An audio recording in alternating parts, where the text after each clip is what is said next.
Information and file management of operating system. So this is the function of operating system. So basically file system is used to manage the files and directories in our computer system.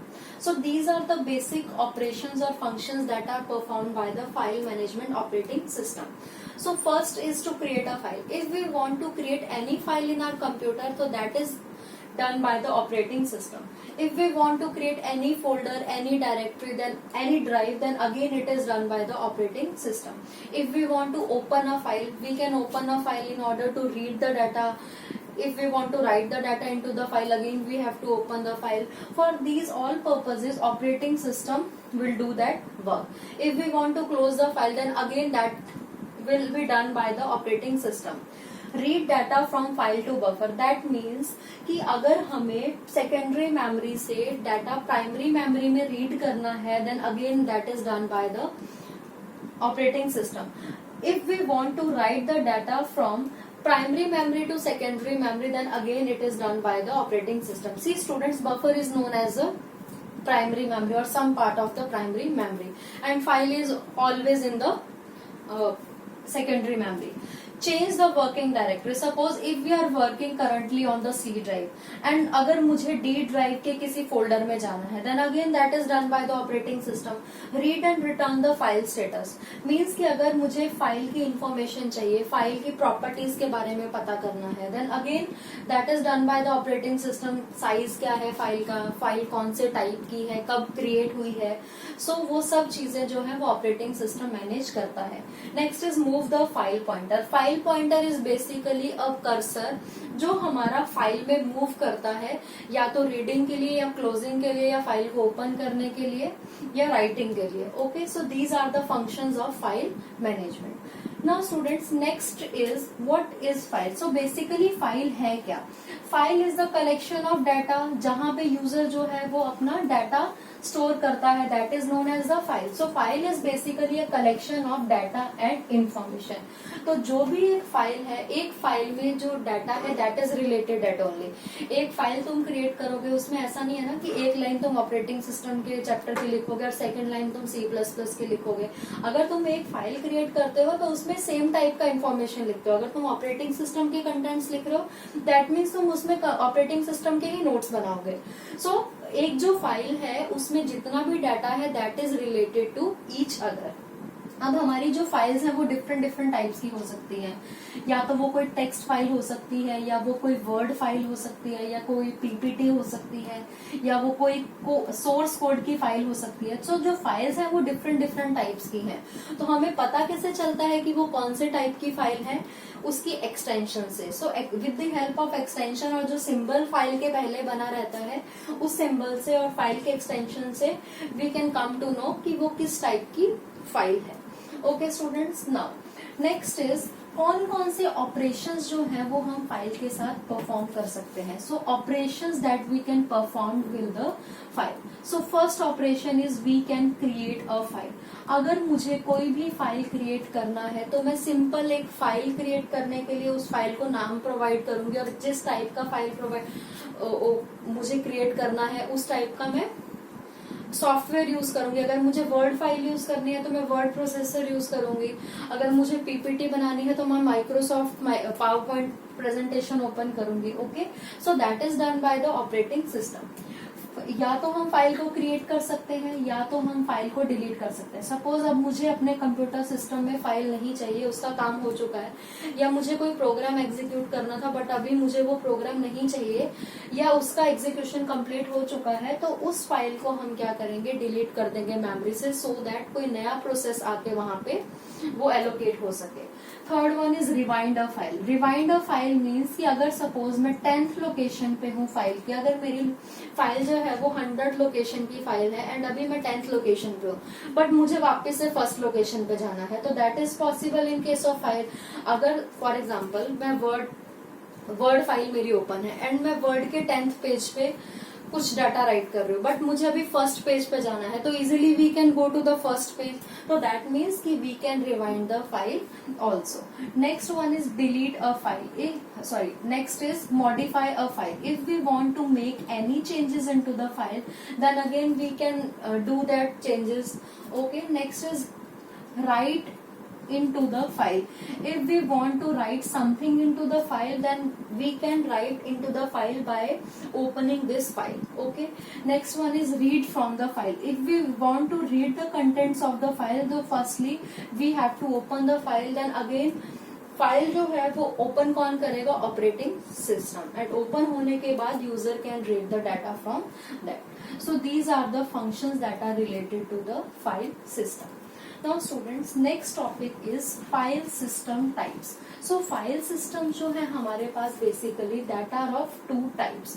First type is tape based systems and second type is disk based systems.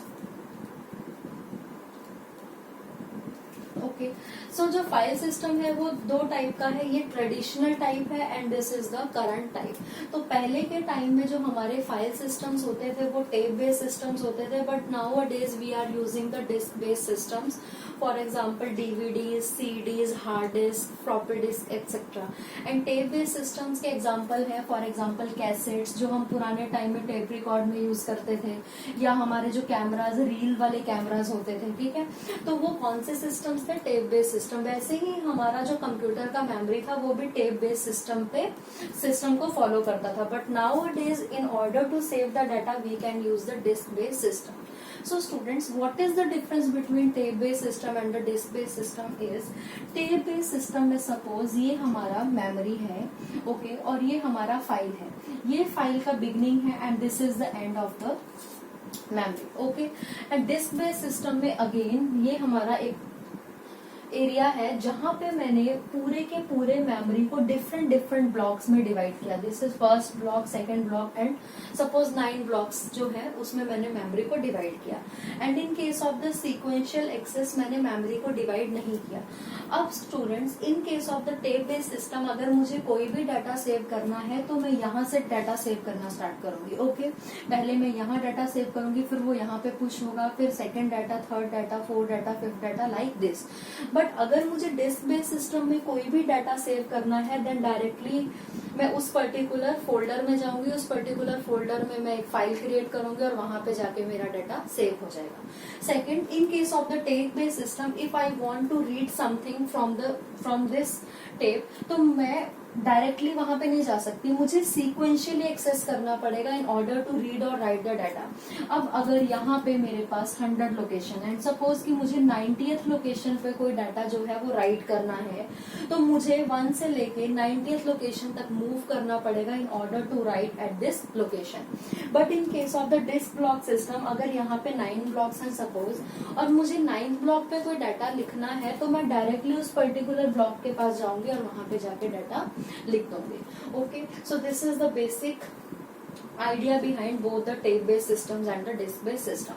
अब next is cassettes या reels है या जो tape based system है, अगर उसमें मुझे suppose कि मैं अभी इस लोकेशन पे और वापस से मुझे कहाँ पे जाना है, बिगनिंग पे जाना है, तो बिगनिंग पे जाने के लिए मुझे क्या करना पड़ेगा, अगेन सीक्वेंशियली पीछे जाना पड़ेगा.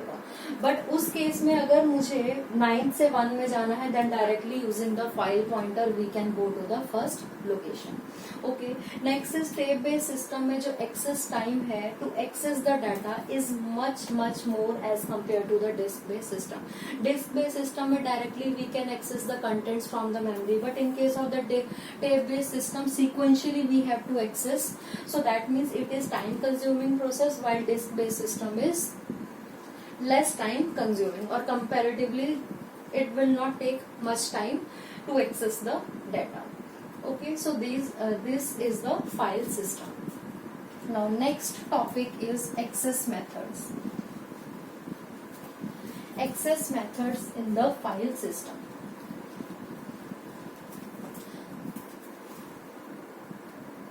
So in a file system we have two access methods. First one is sequential access method and second one is direct access method. So students, sequential access method is similar to the tape based system. तो sequential access का example ही tape based system है. While in case of the direct access method, the example is disk based system. क्योंकि जो disk based systems हैं उनमें हम directly किसी भी block को access कर सकते हैं in order to read and write. But in case of the tape based system, अगर मुझे read या write operations perform करने हैं, then sequentially manner में we have to move from one location to another location. So this is the sequential access and this is the direct access. So first difference is, in order to read and write in this type of the file system, we have to move sequentially from beginning to end. And in case of the direct access method, if we want to read and write the data, then directly we can jump to that particular block. Next one is, in case of the sequential access, memory is not divided into number of blocks, but in case of the direct access, memory is divided into number of blocks. Third difference is, sequential, in case of sequential access method is more, but in case of direct access method is less. Next one is less wastage of memory because there is no need to save the block address in case of the sequential access. But in case of the direct access, we have to save the address of the blocks in order to access those blocks. That means it will consume more memory as compared to the sequential access method. Last is the example of sequential access method is tape based system, and in case of the direct access method, the example is disk based system. So this is all about the access methods. Students, now next topic is hard disk.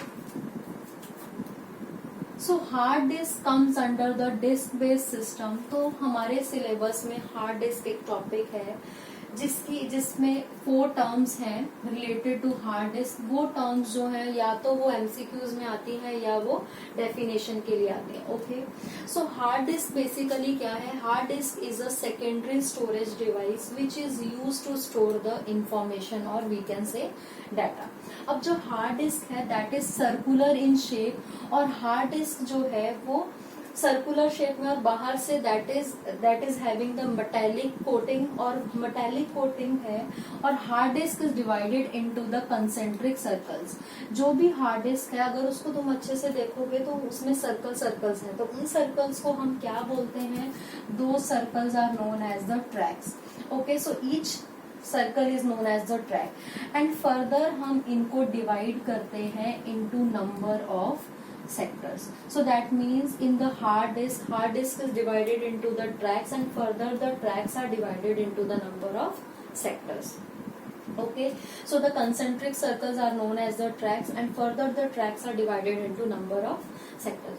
Now students, hard disk में, किसी भी hard disk में हमारे पास जो tracks हैं उनका एक range है. तो किसी भी पर्टिकुलर हार्ड डिस्क में हमारे पास एटलीस्ट 75 ट्रैक्स हो सकते हैं एंड मैक्सिमम 500 ट्रैक्स हो सकते हैं. ओके, सेकंड इज, हर एक ट्रैक के जो सेक्टर्स हैं वो हमारे पास 4 to 32 सेक्टर्स हो सकते हैं पर ट्रैक. नेक्स्ट इज, हर एक सेक्टर जो है that can save the data from range 32 byte to 4096 bytes of information. Means कि एक हार्ड डिस्क में एटलीस्ट 75 ट्रैक्स हो सकते हैं, मैक्सिमम टू मैक्सिमम 500 ट्रैक्स हो सकते हैं. वो डिपेंड करता है कि वो कितने साइज की हार्ड डिस्क है. ओके, एंड हर एक सेक्टर जो है वो डिवाइड होता है, और हर एक जो हार्ड डिस्क है दैट इज डिवाइडेड इनटू 4 से लेके 32 सेक्टर्स तक. ओके, देन हर एक सेक्टर जो है वो एटलीस्ट 32 बाइट्स तक का डाटा सेव कर सकता है, and maximum it can save up to 4096 bytes of data. So this is about the tracks and sectors. Second term related to hard disk is seek time. Seek time means the time required by the read write head to move under the particular track where user want to read or write the data. Means अब सी ये hard disk है, hard disc में different tracks हैं, but पूरे tracks में एक time पे तो नहीं लिख सकता ऑपरेटिंग सिस्टम डाटा. एक पर्टिकुलर ट्रैक के किसी पर्टिकुलर सेक्टर में ही वो जाके डाटा रीड या राइट करेगा. तो रीड राइट हेड क्या करता है, कितना टाइम लेगा उस ट्रैक के पास जाने में that time is known as the seek time. Suppose कि मुझे डाटा राइट करना है ट्रैक नंबर 5 से एंड सेक्टर नंबर 9 से. Okay, so time required by a read write head to move to the track number 5 is known as the seek time. Next one is latency delay, and we can say that a rotational time or rotational delay and latency time.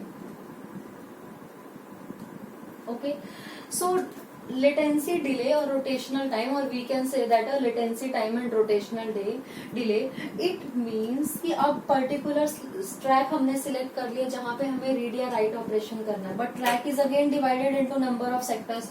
तो अब read write head के पास कितना time लगेगा sector number 9 को move करके आने में for reading and writing operation, that time is known as the latency time. Seek time means कि ट्रैक को कितना टाइम लगेगा रीड राइट हेड के अंदर आने को.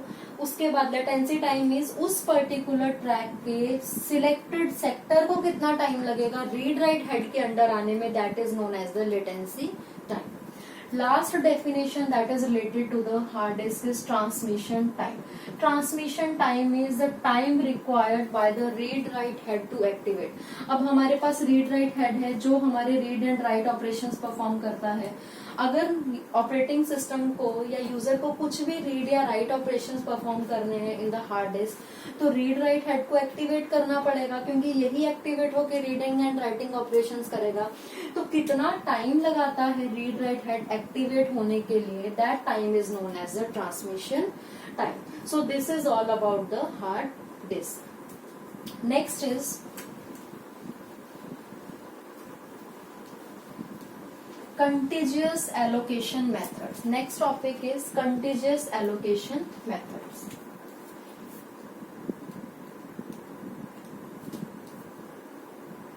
So we have three type of contiguous allocation methods. First is first fit, second is best fit, and third one is worst fit.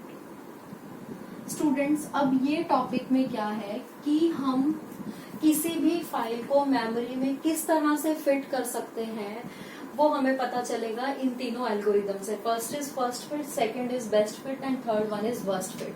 अब suppose कि हमारा कोई मेमोरी है, उसमें आधी मेमोरी जो है that is occupied by some processes और आधी मेमोरी जो है वो एम्प्टी है, बट वो मेमोरी जो है वो डिफरेंट जगह पे है.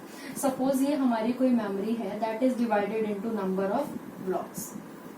ओके, ये 0 से लेके 10 तक, 10 to 20, 20 to 40, 40 to 50, 50 to 90, 90 to 100 and 100 to 120 and 150. Means कि इतने साइज के ब्लॉक्स हैं जिसमें ये पूरी मेमोरी जो है वो डिवाइडेड है. ओके, एंड यहाँ पे ऑलरेडी एक प्रोसेस नंबर ए है, यहाँ पे प्रोसेस बी है, यहाँ पे प्रोसेस सी है, यहाँ पे प्रोसेस डी. ओके, सो अब हम और ये जो है ये फ्री होल्स हैं. तो फ्री होल्स है मींस अब कोई नया फाइल अगर हमारा मेमोरी में आता है तो हम मेमोरी मैनेजर क्या करेगा, यहाँ पे चेक करेगा कि कौन कौन से फ्री होल्स हैं, और फ्री होल्स जो हैं वो उन फ्री होल्स में जो हमारा नया प्रोसेस आया है उसको एडजस्ट करेगा. तो वो एडजस्ट कैसे करेगा, या तो वो फर्स्ट फिट के अकॉर्डिंग या बेस्ट फिट के अकॉर्डिंग या वो वर्स्ट फिट के अकॉर्डिंग. वो डिपेंड करता है कि ऑपरेटिंग सिस्टम कौन सा वाला फिट यूज करता है. ओके, सो अब देखो फर्स्ट फिट का मतलब क्या है कि अगर मेरा प्रोसेस जो है वो पहले ही ब्लॉक में फिट आएगा तो that means that is known as the first fit. कि जो भी पहला होल उसको मिलता है जिसमें वो अच्छे से एडजस्ट हो जाएगा, that is known as the first fit. Best fit means कि ऐसा होल जिसमें वो अच्छे से फिट होगा, मीन्स कि विदाउट लूजिंग और without wasting the memory, that is known as the best fit. Third one is worst fit. Worst fit means सबसे बड़ा ब्लॉक, और सबसे बड़ा ब्लॉक जहां पे हमारा छोटा प्रोसेस जो है वो सेव होगा, that is known as the worst fit. Worst fit. I will show you all these first fit, best fit and worst fit with the help of example. Suppose हमारे पास 3 process है, P1, P2 and P3. P1 का size is 20 KB, P2 का size is 40 KB and P3 का size is 1 KB. Okay, ये हमारे 3 process हैं, P1, P2 and P3। अब अगर हम फर्स्ट फिट की बात करें तो फर्स्ट फिट में के अकॉर्डिंग अगर P1 का साइज 20 kb है, बट यहाँ पे पहला जो ब्लॉक है उसका साइज कितना है 10 kb का, तो यहाँ पे तो वो आ ही नहीं सकता, तो वो नेक्स्ट ब्लॉक चेक करेगा एम्प्टी होल। तो नेक्स्ट एम्प्टी होल जो है दैट इज 20 to 40, तो मतलब ये वाले एम्प्टी होल में P1 जो है वो इजीली आ जाएगा, तो that is known as the first fit.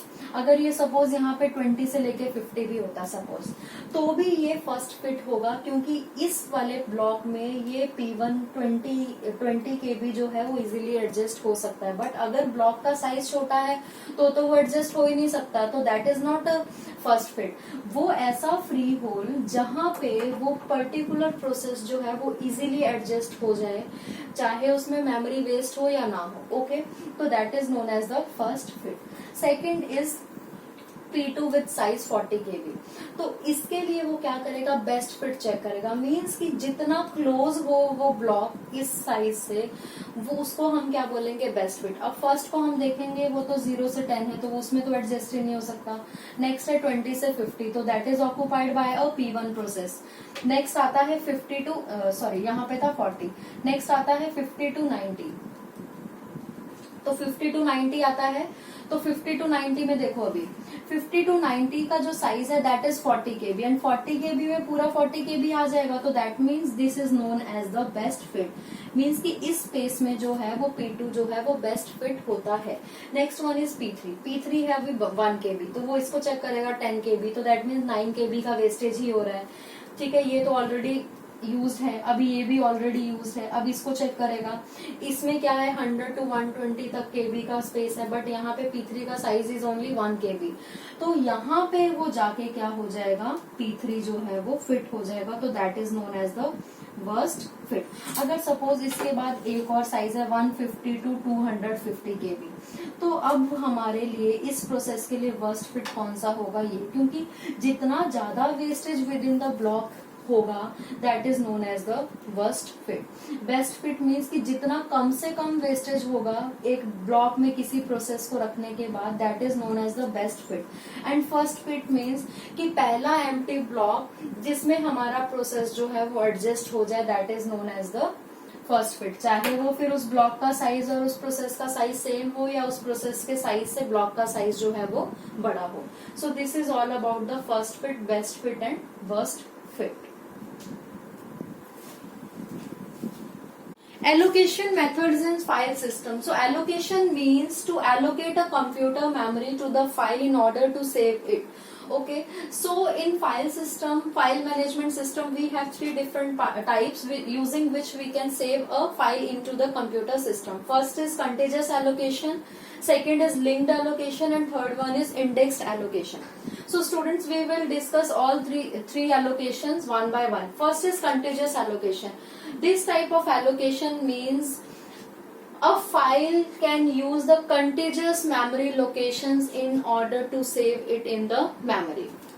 Okay, so we can see it with the help of example. Suppose this is the memory. So initially operating system can break a memory into number of blocks. So here in this example we have 21 blocks using which this memory is divided. Okay, so this is the directory where we have 3 fields. First is file, where we can write the name of the file which we want to save in this memory. Second is the start field. Start field is the number from where we can start saving the memory, saving the data. Third is the length. Length means the total size of that file.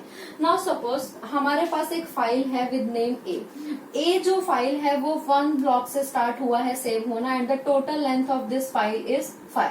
तो that means कि जो A file है उसका starting block कहाँ है 1, और उसको कितने ब्लॉक चाहिए सेव होने के लिए 5. तो next consecutive 5 blocks are used by A file in order to save in the memory. अब हमारे पास यूजर ने कोई नया फाइल डाला जिसको उसको मेमोरी में सेव करना है विद नेम B. उसका स्टार्टिंग पोजीशन इज सपोज 12, और उसको नेक्स्ट 10 ब्लॉक चाहिए सेव होने के लिए. सो 1 2 3 4 5 6 7 8 9 10. So that means from 12th to 21 blocks are occupied by the B file in order to save. So these all blocks are used by file number B. अब कोई नया file आया C, और C जो है उसको 6 ब्लॉक सॉरी जो वो 6 ब्लॉक से स्टार्ट हुआ है सेव होना और उसको नेक्स्ट 6 ब्लॉक चाहिए सेव होने के लिए. सो सी कहाँ से स्टार्ट होगा 1 2 3 4 5 6. So all these blocks are used by the C file in order to save in the memory. अब सपोज कि यूजर ने एक नया फाइल डाला विद नेम डी और जो डी है उसको 5 ब्लॉक्स चाहिए सेव होने के लिए मेमोरी में. बट सी स्टूडेंट्स यहाँ पे हमारे पास अब 5 ब्लॉक्स अवेलेबल नहीं है, तो दैट मीन्स कि ये वाला फाइल तो इस मेमोरी सिस्टम में सेव ही नहीं हो सकता. या सपोज कि एक एग्जांपल लो कि हमारे पास 5 ब्लॉक्स हैं, एक यहाँ है, एक यहाँ है, एक यहाँ पे प्रेजेंट है, एक यहाँ पे प्रेजेंट है, बट और एक यहाँ पे प्रेजेंट है, बट वो सारा जो ब्लॉक्स है वो डिफरेंट डिफरेंट लोकेशन पे प्रेजेंट है. ओके, तो that means but in contiguous allocation तो हमें सारे ब्लॉक्स कहाँ पे चाहिए, एक ही कंसेक्यूटिव मेमोरी पोजीशंस चाहिए in order to save this. But ये सारे जो ब्लॉक्स हैं वो डिफरेंट डिफरेंट लोकेशन पे प्रेजेंट है. तो that means operating system is unable to store this file into this memory because all the blocks are present in the memory but not in the consecutive memory location. So this is a disadvantage in case of contiguous allocation. So basically this type of allocation we can use if we want to store the small files. क्योंकि अगर बड़ा file हमें store करना है तो next कितनी locations जो है वो तो फाइल ही यूज कर लेगी, तो हम छोटी फाइल्स को कहाँ सेव करेंगे और डिफरेंट डिफरेंट जगह पे छोटे छोटे ब्लॉक्स रह जाएंगे. तो उन छोटे छोटे ब्लॉक्स में और उन दो या तीन ब्लॉक्स में we can save a small file. Next type is linked allocation. Linked allocation works on the principle of data structure linked list. Means कि linked allocation के लिए हमें जो data structure चाहिए उसका नाम है linked list. अब linked list का मतलब क्या है कि linked list में जो हमारा block है उसमें हमारे पास दो informations होती हैं. First information is the data information and second one is the information of a pointer or we can say that a address. Means in case of the linked list जो भी एक block है उसके पास next block कहाँ पे present है उसका address available है.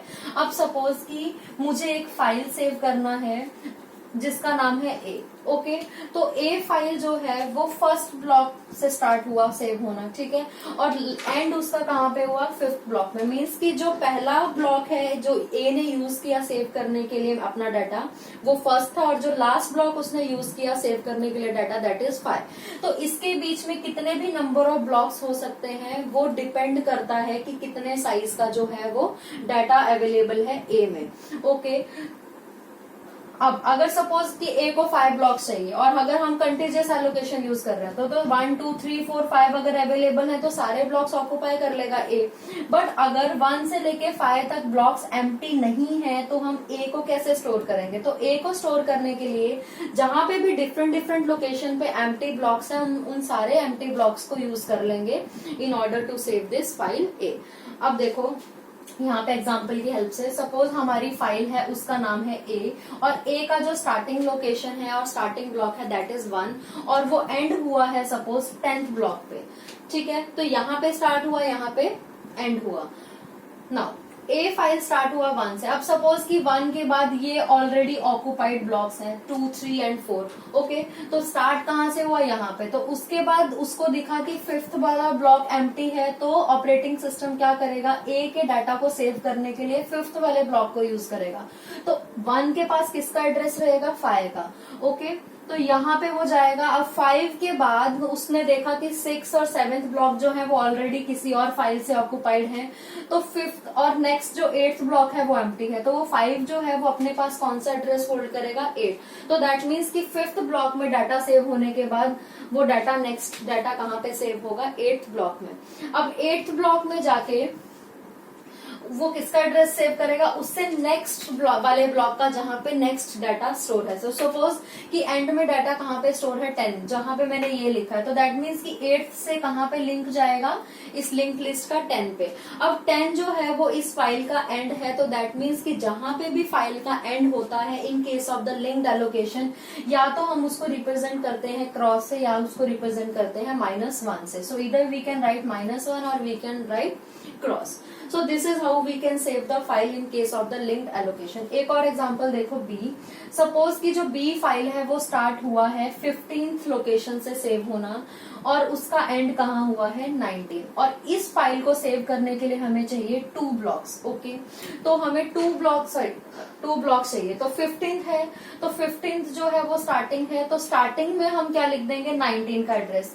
ओके, और 19 में हम क्या लिख देंगे माइनस. मीन्स कि बी ने पहला ब्लॉक कौन सा यूज किया 15 सेव करने के लिए डाटा, और डाटा के साथ उसने क्या सेव किया नेक्स्ट वाले ब्लॉक का address.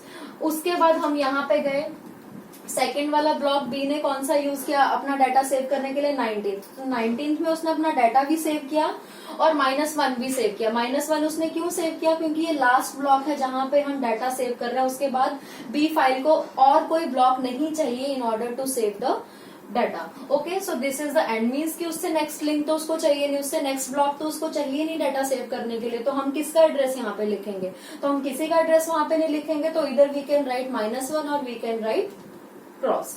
Okay, so this is how we can save a data in the linked allocation. तो इसका एडवांटेज क्या है कि अगर हमारे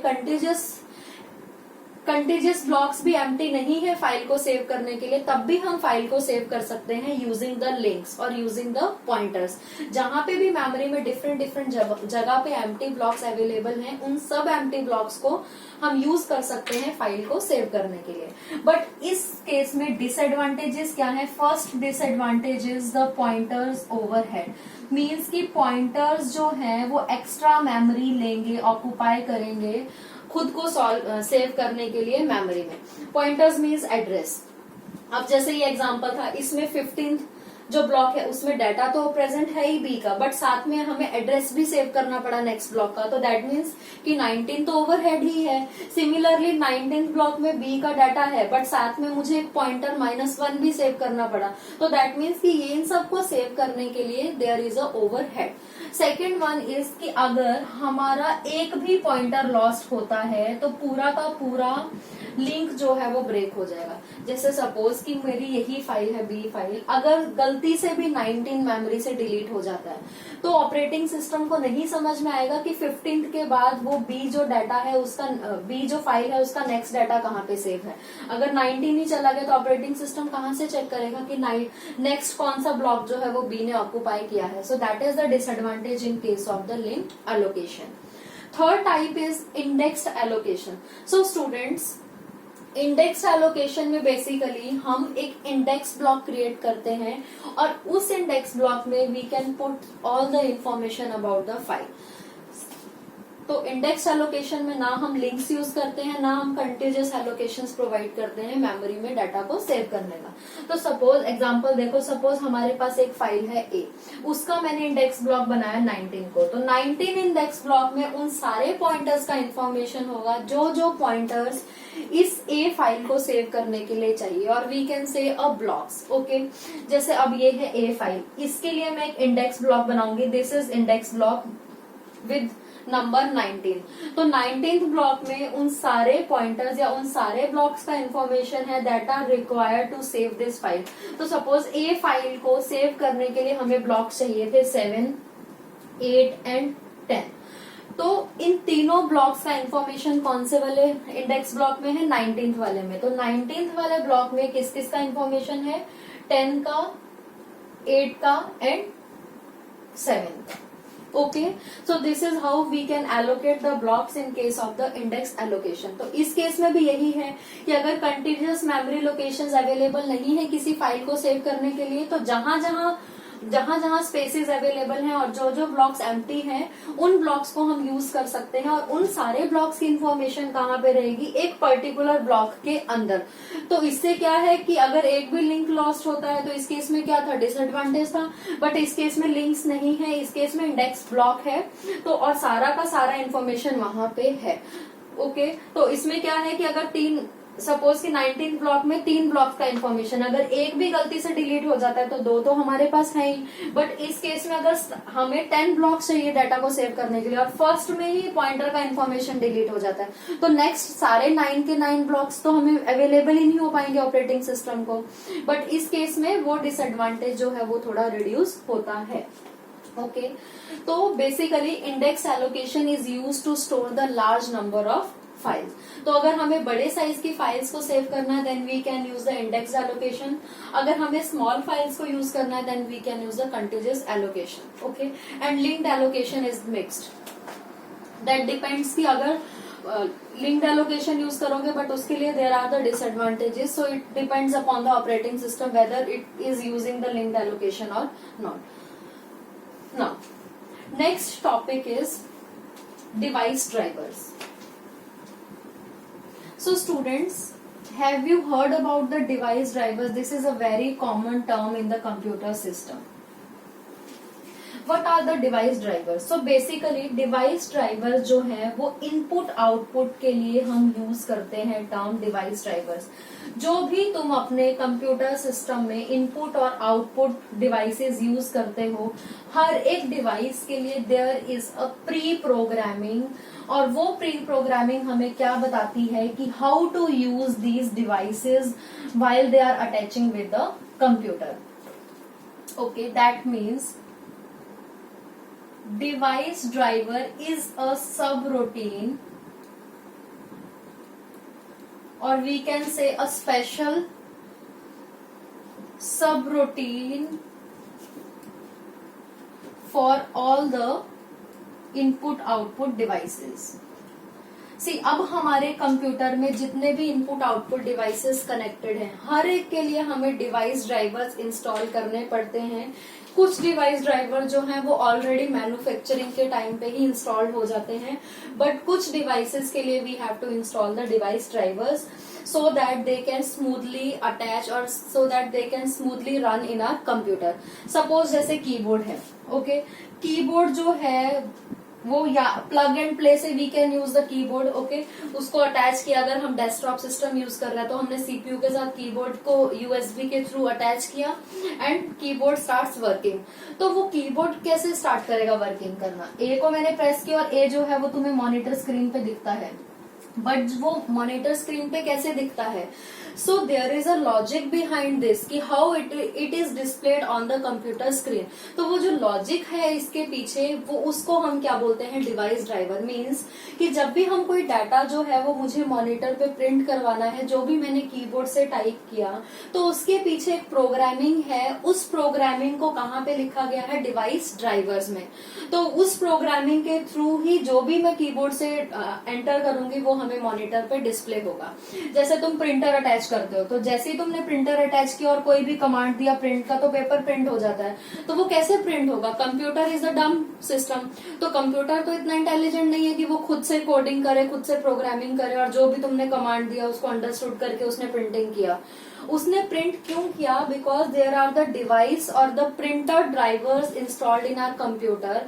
तो जब मैं प्रिंट कमांड दूंगी तो प्रिंट कमांड के पीछे का जो कोडिंग है वो एग्जीक्यूट होगा और उसकी एग्जीक्यूशन से जो हमारे पेजेस हैं वो प्रिंट होंगे। So that is known as the device driver. So basically device drivers are the special subroutines for all the input output devices that are attached with your computer. So हर एक input output device के लिए keyboard हो गया, mouse हो गया, printer हो गया, स्कैनर हो गया, फॉर मॉनिटर हो गया, हर एक के लिए there are the device drivers installed. अब जैसे फॉर एग्जांपल देखो C++ का प्रोग्राम है। C++ में अगर तुम्हें कोई भी वैल्यू आउटपुट स्क्रीन पे प्रिंट करना है तो तुम क्या लिखते हो? C आउट लिखते हो। बट C++ को कैसे पता कि C आउट के अंदर जो भी तुमने लिखा है डबल कोट्स में वो डायरेक्टली स्क्रीन पे प्रिंट हो जाएगा? तो दैट मीन्स इसके लिए there is a programming that is already written. Okay तो उस जैसे ही मैं ये लाइन लिखूंगी तो वो कोड जो है वो एग्जीक्यूट होगा। उस कोड को एग्जीक्यूट करने के बाद जो भी यहाँ पे मैंने लाइन लिखा है वो आउटपुट स्क्रीन पे प्रिंट होगा। सिमिलरली वैसे ही जैसे ही मैंने यहाँ पे कोई कमांड दिया तो कमांड एंटर करने के बाद जो भी उसके पीछे जो कोड लिखा है वो कोड एग्जीक्यूट होगा and according to that code हमारा आउटपुट जो है वो मॉनिटर स्क्रीन पे प्रिंट होगा। So this is all about the device drivers. Next topic is free memory management.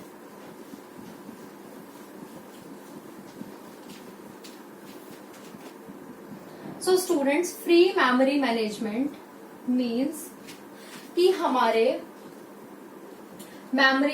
हमारा जो कंप्यूटर सिस्टम है उसमें कौन कौन सी मेमोरी लोकेशंस फ्री हैं और कौन कौन सी मेमोरी लोकेशन जो है वो ऑलरेडी ऑक्यूपाइड हैं, उसके बारे में ऑपरेटिंग सिस्टम को एक टेबल क्रिएट करना पड़ता है. Using that table operating system will come to know which memory block is available to save a process and which memory block is not available to save the process, or we can say a free space management.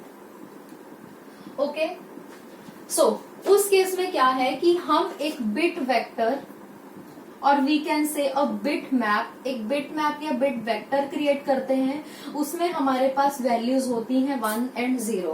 तो अगर मैंने किसी भी file का status लिखा है 1 means, या किसी भी ब्लॉक मेमोरी में जो भी ब्लॉक्स हैं उसमें से किसी भी ब्लॉक का अगर स्टेटस मैंने लिखा है 1, तो दैट मीन्स कि दैट इज ऑक्यूपाइड.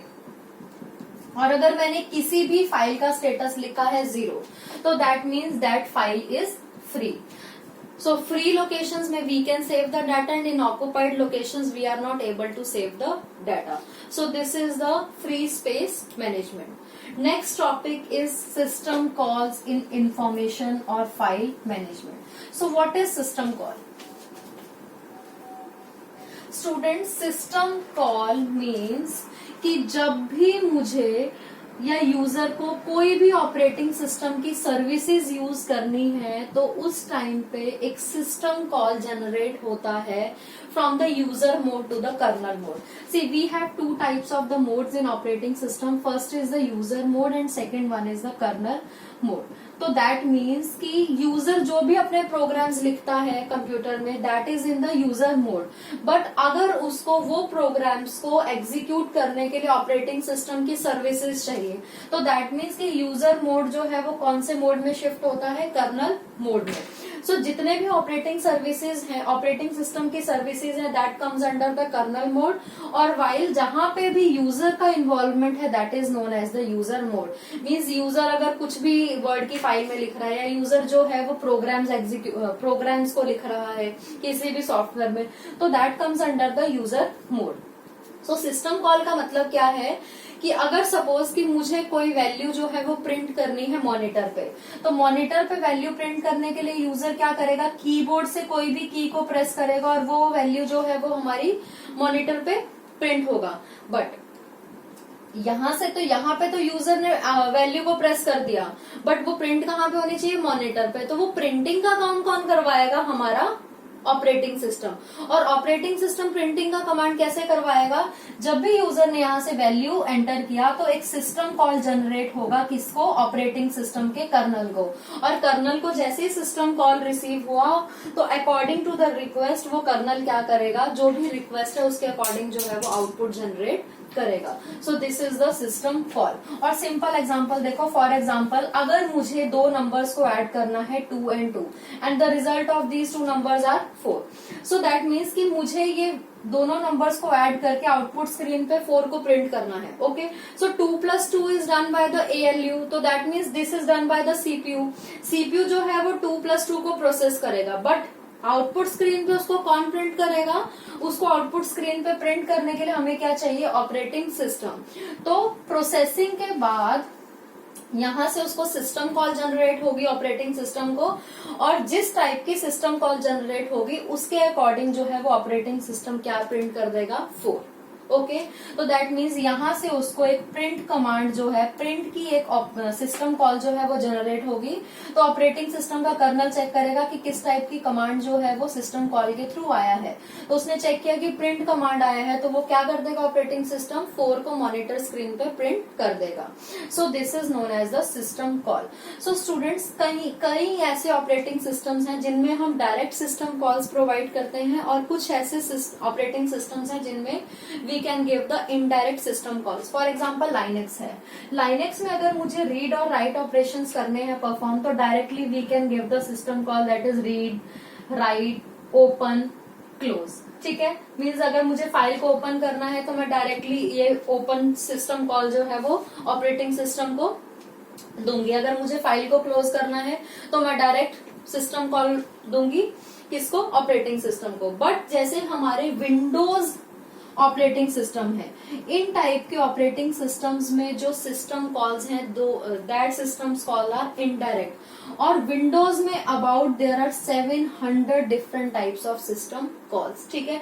तो विंडोज के केस में जो सिस्टम कॉल्स हैं that are indirect. For example कि अगर मैंने विंडोज में कोई प्रोग्राम लिखा C++ का, C++ के प्रोग्राम में मैंने क्या लिखा, सी आउट। तो सी आउट का मतलब क्या है, to write the output into the computer screen. तो ये सी आउट के बाद जो है वो सिस्टम कॉल जनरेट होगा। कौन सा सिस्टम कॉल जनरेट होगा, राइट का। और वो राइट का सिस्टम कॉल कहाँ पे जाएगा, ऑपरेटिंग सिस्टम में। और ऑपरेटिंग सिस्टम के पास ये सिस्टम कॉल आने के बाद वो क्या करेगा, उस फाइल उस डाटा को कहाँ पे राइट कर देगा, आउटपुट स्क्रीन पे। और अगर मैंने यहाँ पे फाइल सिस्टम यूज किया है C++ में, तो आउटपुट स्क्रीन पे तो वो प्रिंट होगा या आउटपुट, और साथ में फाइल में भी वो डाटा जो है वो प्रिंट हो जाएगा। तो this is the indirect system call. So this is all about the system call. Next one is VDU, that is Visual Display Unit. Visual Display Unit is also known as a terminal input output. Visual Display Unit. Students, this is again very important topic and easiest one. Visual Display Unit, it is also known as the input output terminal. So basically VDU हम क्यों use करते हैं, VDU we can use for the input output operations. Okay, so VDU is of two types. First one is dumb terminal and second है वो दो types का है, एक है इंटेलिजेंट और सेकंड है डम। तो डम का मतलब क्या है कि इस टाइप का जो टर्मिनल है वो सिर्फ input and output operations he perform करता है एंड नथिंग एल्स। ओके, और इसका जो स्टोरेज है that is very small, means बहुत कम डाटा को इस टाइप का टर्मिनल जो है वो सेव करता है। Second one is intelligent terminal. Intelligent terminal can do the input output operations as well as it can do the processing also. Means कि इसमें we have a strong processor which can process the input that is given by the user, and according to that input it will produce the result. And the storage area of the intelligent terminal is comparatively more than that of the storage area of dumb terminal. So basically VDU is the visual display unit that is also known as the input output terminal, which is used to perform the input and output operations. VDU is of two types. First is dumb and second one is intelligent. Dumb terminal can perform only input output operations and there is very little area for storage. Okay, and second type of terminal is intelligent terminal. In this case, this type of terminal can perform the input output operations as well as the storage area of intelligent terminal is much bigger than the storage area of the dumb terminal, and whatever the user can give as input to process that is processed by the processor. So in case of intelligent terminal there is a strong processor which can process the data that is given by the user. So this is about the visual display unit. Next topic that is related to file system is memory map input output terminal. So students, memory map input output terminal में हमारे पास जो important term है that is known as the video RAM. So video RAM means the space in the RAM where we can store the data which we want to display on the computer screen. Okay, तो video RAM में हम वो data save करते हैं जो हमें computer की screen पे प्रिंट करना है। सो इन योर पोर्शन जो हमारे पास वीडियो रैम है वो कौन सा रैम है, जो हमारे मोनोक्रोम IBM कंप्यूटर्स में यूज होता है। सो मोनोक्रोम IBM कंप्यूटर्स में जो हमारे पास वीडियो रैम यूज होता है उस वीडियो रैम्स के according we can write 24 lines in a single screen and each line can contain up to 80 characters. Means कि जो ये वाला वीडियो रैम है जो हमारे मोनोक्रोम के IBM कंप्यूटर्स में यूज होता है उस वीडियो रैम में we can save 25 lines and हर एक लाइन्स में we can write up to 80 characters. So total characters that we can write in this video RAM is 25 into 80. Okay, so that is 2000 bytes of data we can write in the video RAM that is in the monochrome IBM computer. So 2000 bytes में से we have two things, one is data bytes and second is attribute bytes. तो that means कि जो हमारी 2000 bytes हैं, तो 2000 bytes के लिए हमारे पास दो चीजें हैं, एक डाटा बाइट है और एक एट्रीब्यूट बाइट है. डाटा बाइट मीन्स कि मुझे जो डाटा राइट करना है वीडियो रैम में, that comes under the data byte, और किस तरह से मुझे वो डाटा को आउटपुट स्क्रीन पे प्रिंट करना है, that comes under the attribute byte. Suppose अब ये मेरा वीडियो रैम है, वीडियो रैम में मैंने डाटा बाइट लिखा ए. ओके, तो डाटा बाइट के अंदर क्या आ गया, ए. अब एट्रीब्यूट बाइट उसका क्या है कि मुझे ए बोल्ड में प्रिंट करना है कंप्यूटर स्क्रीन पे, अंडरलाइन में प्रिंट करना है, या इटैलिक्स में प्रिंट करना है, या ब्लिंक करके प्रिंट करना है, या कलर्ड प्रिंट करना है, वो हम कहाँ पे बताएंगे उसका property, in the attribute byte. और डाटा बाइट में हमारे वो सारा डाटा आएगा जो मुझे वीडियो कंट्रोलर के थ्रू कंप्यूटर स्क्रीन पे प्रिंट करना है. So this is the video RAM. अब स्टूडेंट्स, अगर मुझे कोई भी चीज को मॉनिटर स्क्रीन पे प्रिंट करना है तो सबसे पहले यूजर क्या करेगा, कीबोर्ड से उस वैल्यू को एंटर करेगा, एंड कीबोर्ड से वैल्यू एंटर होने के बाद वो कहाँ पे सेव हो जाएगा, वीडियो रैम में. And from video RAM video controller क्या करेगा, उसको वीडियो रैम से कहाँ पे प्रिंट कर देगा, कंप्यूटर स्क्रीन पे. Okay, so this is about the memory map input output terminal. अब जो हमारा वीडियो रैम है उसमें हमारे पास 2000 बाइट्स हैं, तो 2000 बाइट्स को हम वीडियो रैम में कैसे रिप्रेजेंट करेंगे. सी, पहले हमारा क्या आएगा, data byte 0, then data byte 0 का एट्रीब्यूट बाइट 0, फिर data byte 1, attribute byte 1, so on. Then data byte 1999 and last में attribute byte 1999. This is how we can save the 2000 bytes using data byte and the attribute byte in the video RAM. So in short, video RAM is used to store the values that the user can enter through the keyboard. Okay, and after saving the values in the video RAM, the video controller helps to push those values from the video RAM into the computer screen in order to print it. Okay, and in case of the video RAM, if we are taking the example of monochrome IBM computer, then this type of the video RAM we can save only up to 2000 bytes of data. So for each byte there are two fields. First is data byte where we can store the character which we want to print, and attribute byte means the property of that character, कि हमें वो जो values print करना है output screen पे, वो हमें किस टाइप का वैल्यू प्रिंट करना है, इधर it will be in the underline form और इन द बोल्ड फॉर्म और in the italics form and etcetera. So this is all about the memory map input output terminal.